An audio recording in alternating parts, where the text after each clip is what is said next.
चुमा, जहाँ दोस्तों भोजपुरी में जिधर देखिए तो सिर्फ चुमा चुमा का ही ट्रेनिंग चल रहा है आज। दोस्तों खेसारी लाल यादव का सारे गामा चैनल से आज चुमा चुमा गाना रिलीज हुआ है, जो कि देख रहे हैं पूरी तरह से भोजपुरी का माहौल ही बदल चुका है। दोस्तों ये बॉलीवुड को पीछे छोड़ रहा है गाना। अरे देखिए कि 2 दिन पहले पवन सिंह का चुमा चुमा गाना आया था, जो कि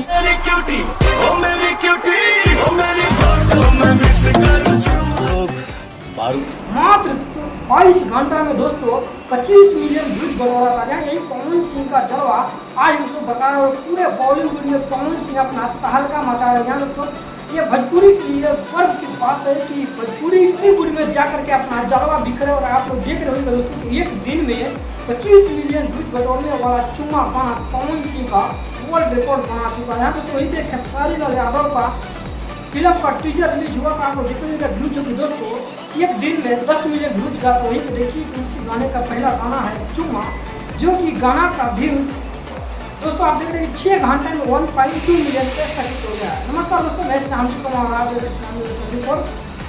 दोस्तों आप लोग को क्या लगता है कि पवन सिंह आगे भोजपुरी में या खेसारी लाल यादव, और क्या खेसारी लाल यादव का गाना ये वर्ल्ड रिकॉर्ड बना पाएगा या नहीं, आप लोग कमेंट में बताइएगा।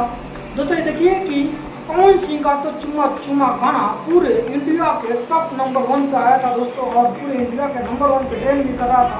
वो वहीं पे पवन सिंह का ये गाना अभी पूरी तरह से ट्रेंडिंग नंबर 3 पे चल रहा है। दोस्तों इस वीडियो को ज़्यादा शेयर करिए। आप लोग का क्या मूवमेंट है, क्या पवन आगा जाएगा खेसारी लाल, कमेंट में जरूर करिए।